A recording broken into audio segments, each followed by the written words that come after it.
গল্পকথন by Juthi চ্যানেলে আজকে শুনবেন হুমায়ুন আহমেদের লেখা একটি গল্প, চোর। রিকশায় ওঠার সময় পায়ে কি যেন বাঁধল। মবিন প্রায় উল্টে পড়ে যাচ্ছিল।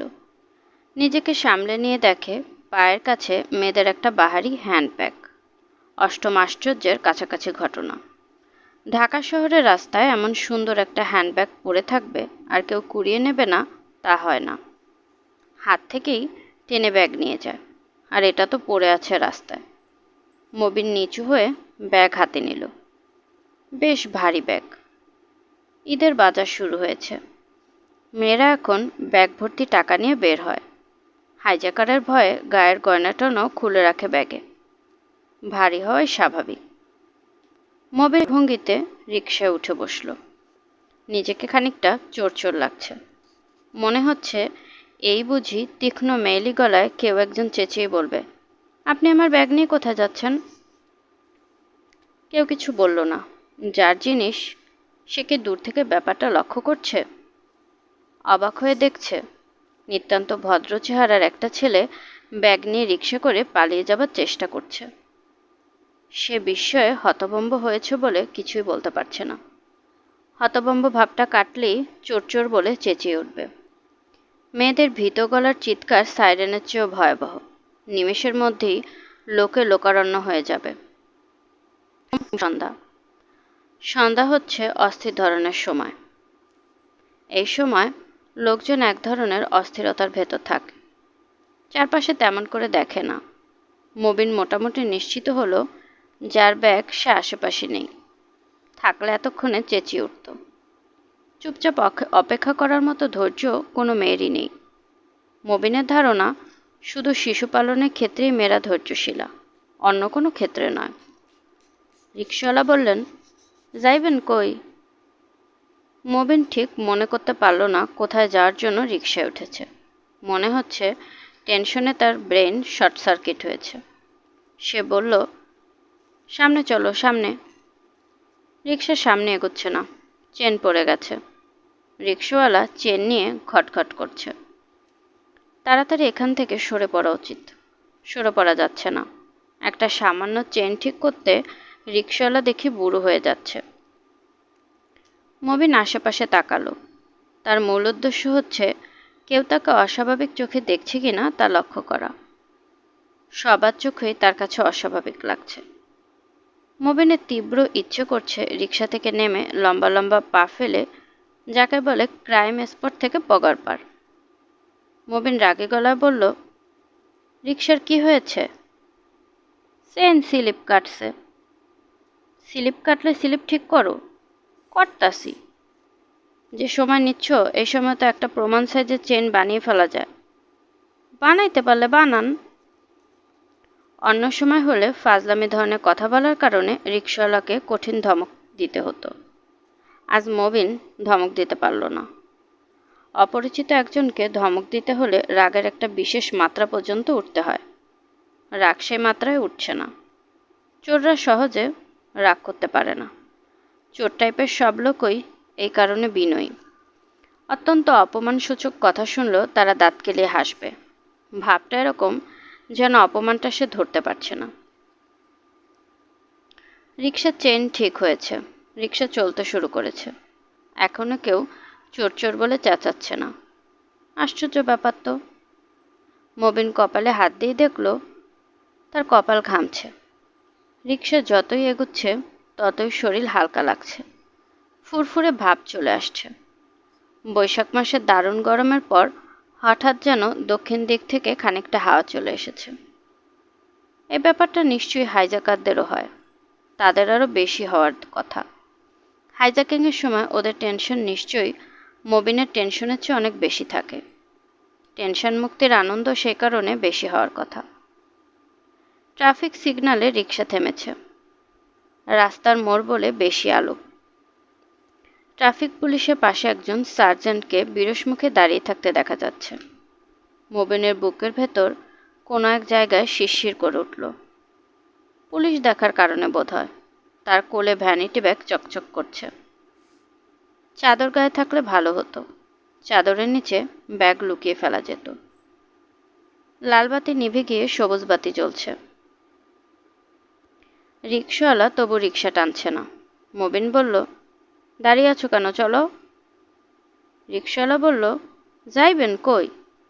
মবিন বলল, কোথাও যাব না, খানিকক্ষণ ঘুরবো।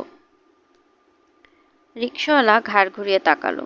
যেসব যুবক রিকশায় অকারণে ঘুরতে চায় তাদের বিষয়ে সব রিকশাওয়ালাই সাবধান, দিনকাল ভালো না।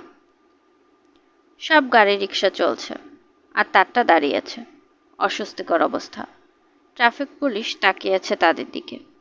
এবার সার্জেন্টও তাকাচ্ছে, তার দৃষ্টি যেন কেমন কেমন।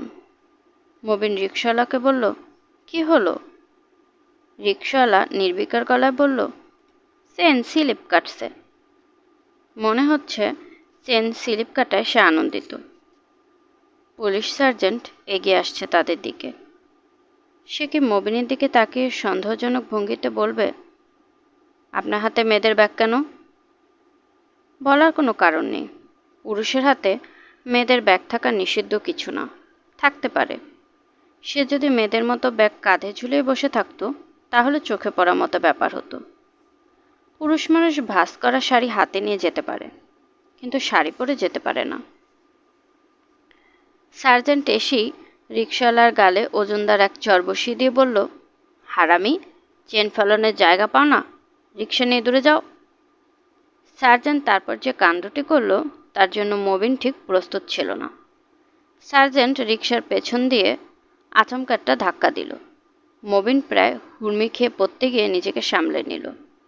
দুটো কাজই ঘোরতর অন্যায় পর্যায়ে পড়ে। Police brutality. মবিনের উচিত সার্জেন্টের সঙ্গে কিছু উত্তপ্ত কথাবার্তা বলা।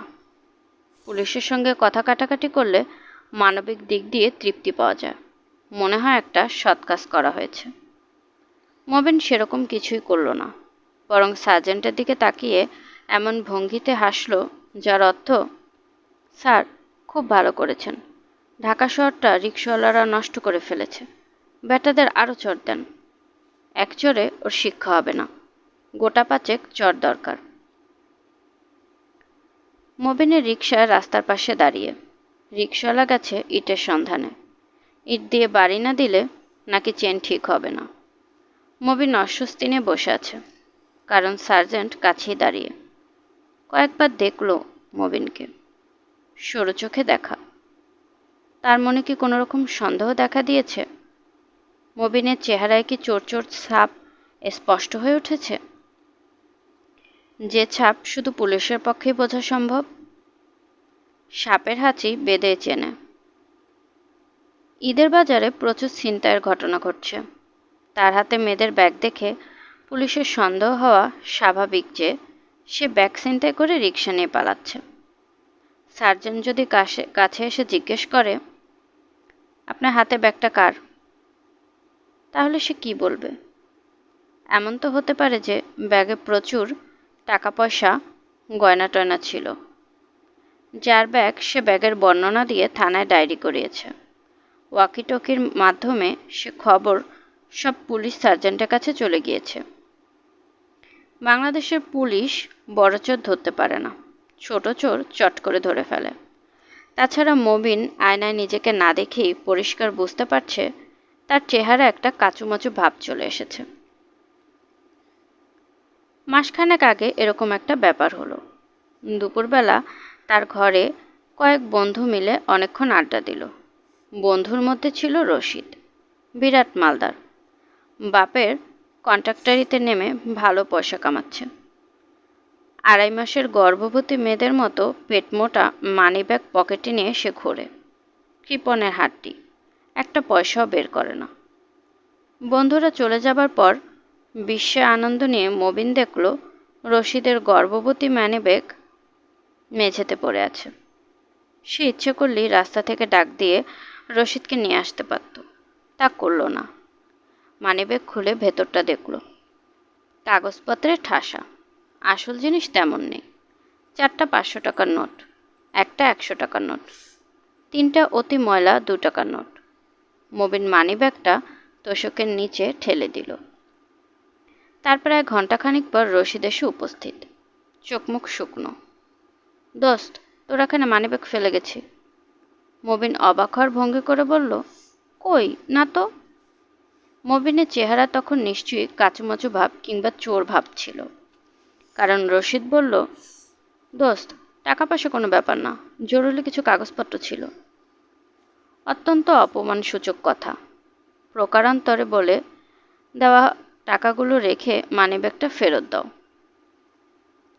এরকম কঠিন অপমানও মবিন গায়ে মাখল না। সে ক্ষীণ গলায় বলল, এখানে ফেলিসনি, বাইরে কোথাও ফেলেছিস। খুব জরুরি কিছু কাগজ ছিল, তুই নিজেই পরীক্ষা করে দেখ, থাকলে তো মেঝেতেই থাকবে। এই বলেই মবিন মাথা নিচু করে মেঝেতে মানিব্যাগ খুঁজতে লাগলো। মবিনের বুক এমন ধকধক করছিল যে মবিনের মনে হলো রশিদ তার বুকের ধকধক শব্দ পরিষ্কার শুনতে পাচ্ছে। এখনো মবিনের বুক ধকধক করছে। এটা তার বুকের শব্দ, না রিকশাওয়ালা যে ইট দিয়ে চেন বাড়ি দিচ্ছে তার শব্দ। মবিন বুঝতে পারছে না। সার্জেন্টটা তাকিয়ে আছে তার দিকে। মবিনের অস্বস্তি লাগছে। একটা সিগারেট ধরাতে পারলে ভালো হতো। সঙ্গে সিগারেট আছে। ধরাতে গেলে হ্যান্ডব্যাগটা খুলে রিকশার সিটে রাখতে হয়, তাতে ব্যাগটার উপর সার্জেন্টের নজর পড়ার সম্ভাবনা। তা করা ঠিক হবে না। শেষ পর্যন্ত চেন ঠিক হয়েছে, রিকশা চলতে শুরু করেছে। মবিন সিগারেট ধরালো। ভালো সিগারেট, বেনসন। রশিদের মানিব্যাগ পাওয়ায় রক্ষা। কিছুদিন ভালো সিগারেট খাওয়া গেল। ক্ষতি একটা হয়েছে, রশিদের সঙ্গে সম্পর্ক নষ্ট হয়ে গেছে। সে ঠিক সন্দেহ করেছে। ভুলেও আর মবিনের বাসায় আসে না। সেদিন তার বাসায় কি একটা খাওয়া দাওয়া ছিল। বন্ধু বান্ধব সবাইকে বলেছে, মবিনকে বলেনি। পথে ঘাটে দেখা হলে এমনভাবে তাকায় যেন চিনতে পারছে না। রশিদের মানিব্যাগ না নিয়ে তার উপায় ছিল না। প্রতিটি পয়সা বাবার কাছ থেকে চেয়ে নিতে হয়। চুল কাটতে হবে, 10 টাকার কমে চুল কাটা যায় না। মবিন যদি তার মার কাছে চায়, তিনি খুবই অবাক হয়ে বলেন, আমার কাছে টাকা চাচ্ছিস কেন রে? আমি টাকা পয়সার কি জানি, তোর বাবার কাছ থেকে নে। ক্লাস 3-4 পড়ার সময় বাবার কাছ থেকে চুল কাটার টাকা পাওয়া যায়, চাওয়াও যায়। কিন্তু 3 বছর আগে MA পাশ করে বসে থাকা একজনের পক্ষে বাবার কাছে চুল কাটার টাকা চাওয়া ভয়াবহ ব্যাপার। মবিন চুল কাটার জন্য টাকা চাইলে তিনি টাকা দেন, তবে চাওয়া মাত্র দেন না, অনেক জেরাটেরা করেন। চুল কাটতে 10 টাকা লাগবে কেন? এয়ার কন্ডিশন সেলুনে বসে চুল কাটাবি? 2 টাকা দিলেই তো চুল কেটে দেয়। টাকা দেওয়ার পর শুকনো গলায় বলেন, আর কতদিন এভাবে চলবে? Do something young man, show me some fire. Fire দেখানোর চেষ্টা মবিন যে করেনি তা না, 3 বছর ধরেই করছে। তার কাঠ ভেজা, 3 বছরেও আগুন জ্বলছে না, শুধু ধোঁয়া বেরোচ্ছে। সে করবে কি? মবিনের বাবা মোবারক হোসেন ঢাকার একটা মেয়ে কলেজের ইংরেজি ভাষা ও সাহিত্যের অধ্যাপক। সাহিত্যের অধ্যাপক মানেই আবেগ টাবেগ আছে বলে ধারণা করা হয়। এ ধারণা যে কত ভুল তা মোবারক সাহেবকে না দেখলে বোঝা মুশকিল। বাসায় তিনি কখনো হাসেন না।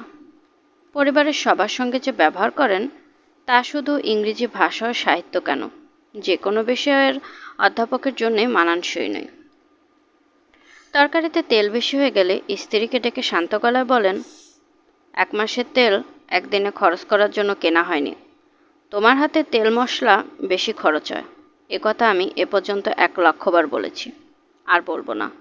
আবার তেল বেশি হলে ঘর থেকে বিদায় করে দেব। State in the street, and this is final. Mobarak Hossain সাহেবের রোজগার খারাপ না। কলেজের বেতন ছাড়াও প্রাইভেট টিউশনি করে ভালো টাকা পান। সপ্তাহে 3 দিন বিকেলে তার বাসায় রীতিমতো ক্লাস বসে, রবি, সোম আর মঙ্গলবার। শুধু বৃহস্পতিবার সন্ধ্যায় একজন ছাত্রী পড়তে আসে। বড়লোকের কোনো মেয়ে হবে। লাল রঙের গাড়িতে করে আসে, গাড়ি করে যায়। তিনি ইস্ত্রি করা পাঞ্জাবি পরে হাসি মুখে ছাত্রীদের পড়ান। এই সময় তিনি গায়ে খানিকটা সেন্টও মাখেন। পড়াতে গিয়ে মাঝে মাঝে মজার মজার কিছু কথাও বলেন বলে মনে হয়, কারণ প্রায় তার ছাত্রীদের কুটি কুটি হাসি শোনা যায়। যতক্ষণ পড়ান ততক্ষণই তার স্ত্রী পদ্মার ওপাশে বারান্দায় ঘোরাঘুরি করেন।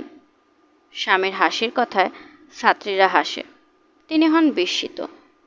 তিনি কখনো স্বামীর কোনো কথায় হাসতে পারেননি। মবিন বাসায় ফিরে দেখে গেটের কাছে লাল গাড়ি।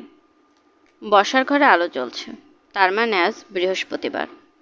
বাবার কাছে ছাত্রী এসেছে। বাবার এই ছাত্রীর নাম মীরা। সে অসম্ভব রূপবতী। এই সময় তাদের সামনে দিয়ে ঘরে ঢোকা যাবে না। মোবারক হোসেন সাহেব তাকে দেখলেই অদ্ভুত ভঙ্গিতে তাকাবেন এবং অতি অবশ্যই বলবেন, কোত্থেকে ফিরলি? Do something young man, show me some fire. রূপবতীদের সামনে অপমানিত হতে ভালো লাগে না। মবিন বাড়ির পেছনে রান্নাঘরে কাছের দরজা দিয়ে চুপি চুপি ঘরে ঢুকলো। বাসায় কোনো চোর ঢুকলে হয়তো এভাবেই ঢুকত। মবিনের মা রান্নাঘরে বারান্দায় বসেছিলেন।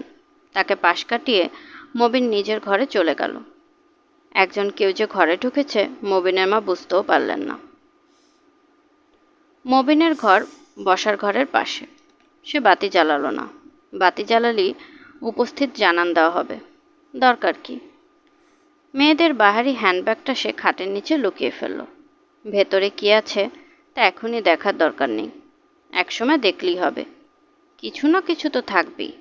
কপাল ভালো থাকলে বেশ কিছুদিন বাবার কাছে সেলুনে চুল কাটার টাকা চাইতে হবে না। বাবা তাকে বলতে পারবে না, show me some fire young man. Mobin তার বিছানায় লম্বা হয়ে শুয়ে পড়েছে। পাশের ঘরে বাবা ছাত্রী পড়াচ্ছেন। বাবার গলার স্বর পরিষ্কার, ঝনঝন করে বাজছে। তিনি বলছেন, শোনো মীরা, এক্সপ্রেশনিস্টরা কাজ করে ডিস্টরশন আর এক্সারেশন নিয়ে। এক্সপ্রেশনিজম হচ্ছে জার্মানদের আন্দোলন, ফিউচারিজম হলো ফরাসিদের। বাঙালি কবিদের কেউ কেউ এক্সপ্রেশনিস্ট ধারায় কবিতা লিখেছেন, যেমন ধরো আমাদের জীবনানন্দ। 8 বছর আগের একদিন, কবিতাটার কথা মনে আছে? শোনা গেল লাশ কাটা ঘরে, নিয়ে গেছে তারে কাল রাতে ফাল্গুনের রাতের আধারে। মোবারক হোসেন সাহেব কবিতা আবৃত্তি করে যাচ্ছেন। বাবার ছাত্রীর সঙ্গে মবিনও কবিতা শুনছে। তার কবিতা শুনতে বেশ ভালো লাগছে। শুনছিলেন হুমায়ুন আহমেদের লেখা একটি গল্প, চোর। আজকের গল্পটি কেমন লাগলো কমেন্ট করে জানাতে ভুলবেন না। আমি আমার নিজের মতো করে আপনাদেরকে গল্প পাঠ করে শোনানোর চেষ্টা করছি, তাই ভুল ত্রুটি কিছু হলে আশা করি ক্ষমা সুন্দর দৃষ্টিতে দেখবেন। এবং গল্প পাঠ ভালো লাগলে প্লিজ আমার চ্যানেলটিকে সাবস্ক্রাইব করবেন। চাইলে অন্যদের সাথেও শেয়ার করতে পারেন। গল্পকথন বা জ্যোতি চ্যানেলের সাথেই থাকবেন আশা করছি। আল্লাহ হাফেজ।